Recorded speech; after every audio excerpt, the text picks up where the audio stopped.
Hello everybody, welcome back to Burnt Church. I hope everybody's having a beautiful day. It's real pretty out here. It's getting a little humid, but we can stand it right here. There's a good breeze coming through this garage door. Well, I've been out to the garden this morning, as you can see here, and I picked a few ears of corn, and I've got some other stuff down in here I'll show you when we get down there to it. But we're getting to try out the big chop block. And some of y'all that's new here may have not ever seen this chop block. We built this back last fall, and we done a lot of chopping on it. I think there's still some of those videos. I made some videos of us chopping some big old pumpkins and things on here. I think they are short videos. You can go check them out and you can see this chop block in action. And I think I've even got a video of us making this chop block. But we're going to try to use it here now on some corn. And I'm going to try to store this corn a different way than I've ever stored it before. If any of you got a good way of storing fresh corn, leave it in the comments for me and for anybody else that's watching that might need to know. I like this kind of corn, and I like it on the grill, or I like it fried or boiled. This is sweet corn. Incredible varieties, the variety that this is. But this incredible is the first time I've raised it in several years. And I don't know but what I don't like it better than peaches and cream. Now we're starting to get a few worms in it up here on the top. Now I'll just show you how I'm doing this. So we're going to use our big chop block here. I want to cut it off right where the cob and the stalk meets. So I'm going to set it here in the chop block, and I'll try to find that spot. Then we just cut that off. This is just so neat how well this works. See, I just slide it up and under here, right where I think the cob and the stalk meets. And it just cuts it right off there. And I'm going to peel just a few layers of this off. The ones that feels real loose anyway. Now what I'm going to do is peel back just a little bit from the top. Any of these loose silks, I'm going to pull off where it won't be such a mess of them hanging there.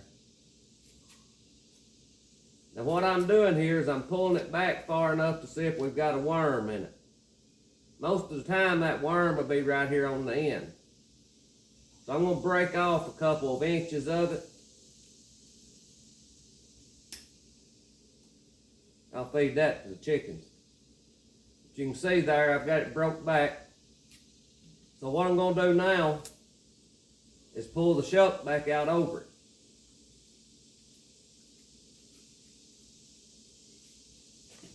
And that's how I'm going to try to store it. We're going to vacuum seal it in some bags here. Probably around 4 ears to a bag. That's a decent meal for me and my wife. It's about 4 ears.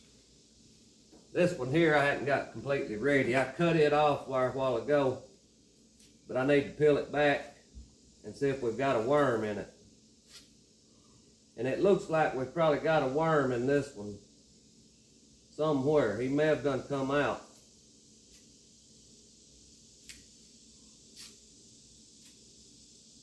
Yeah, I don't see him anywhere. So I'm going to cut it off right here behind where the worm has been.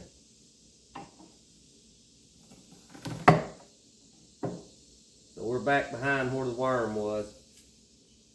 So I see where that worm has drilled in right here. So I may need to peel it on back and look a little deeper on this one. Most of the time they'll be right up at the top. Yeah, he's been inside right here and dug a trail. So I'm going to use this ear of corn for something different. The ones that I'm freezing like this, I want them to be pretty free of worms and bugs. Later in the year, when we get ready to cook this, I don't want to peel it back and there be worms all in it. So that ear there, we're going to use for something else. So let me get the rest of these cut up. Well, I'll bring y'all along a few minutes here so you can see the big chop block in action.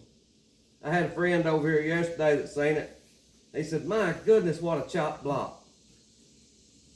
He said, does that work? So I got an ear of corn, and I showed him how well it works. It works real good. It surprised me. This corn has been pretty well free of worms and bugs, and we haven't never sprayed it with anything.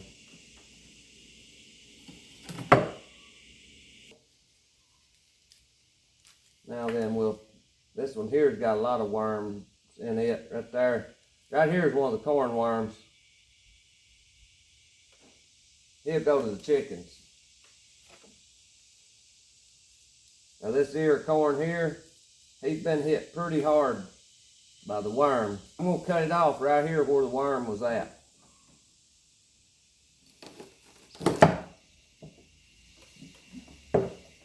We'll throw that part to the chickens. So what gave me the idea to do this corn is several years ago, one of my cousins started putting up corn like this. Now he didn't do it in a vacuum sealer. He would just throw it in the freezer just like that right there. Now I think he made sure it didn't have no corn worms in it, but he would put them in like a Walmart bag or a big zipper bag, and he would freeze them just like this. And he'd take him 1 or 2 ears out and put them in the microwave. I reckon he put them in the microwave, shucks and all.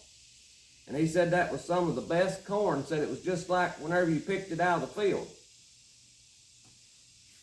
Now I can't remember ever trying it after he told me that, but I got to thinking, why can't I vacuum seal it in this vacuum sealer? So we're going to try a few dozen ears like this and see if it works or not.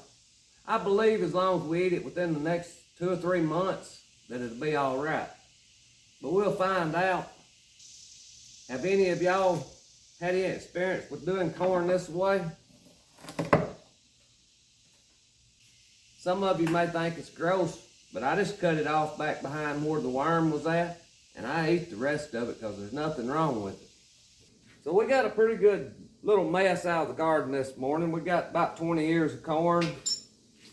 Got a good mess of okra and a couple of squash. We got one straight neck and one crook neck.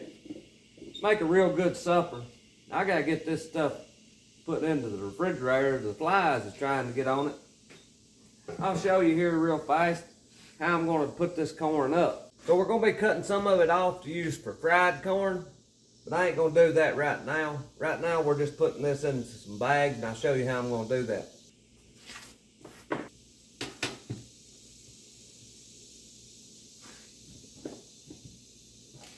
This here is the new way that we're trying our first time.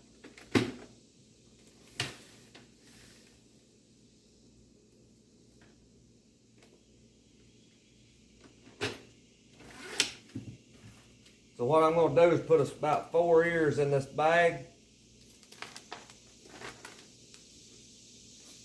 These two here ain't got the silks tore off them yet. I got ahead of myself. So this one here, just a little bit too long for the bag that I made. I'll trim it off. Now then, we'll just stick this in the vacuum sealer.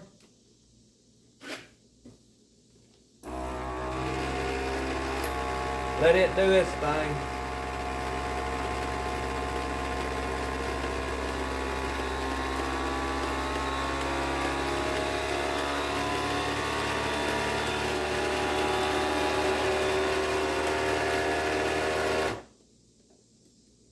I always hold down on this a little bit with my hand just to help it a little.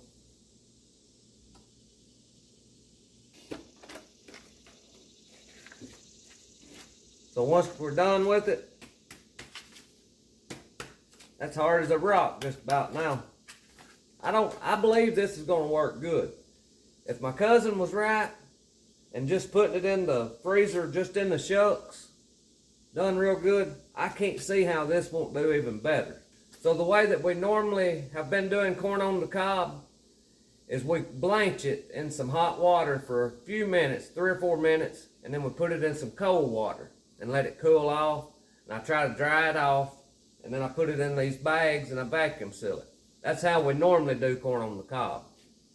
If this does as good on this corn as it did on our pig from 2020, it'll be amazing, because I'm still eating that sausage that's vacuum sealed up like this, and it still tastes as fresh. So we'll do an update on this fall and see if this way tastes as good as the other way that we do it. So we'll compare those two ways later on this fall. Well, I thank y'all for watching. I pray God blesses you, and I'll see you in the next one.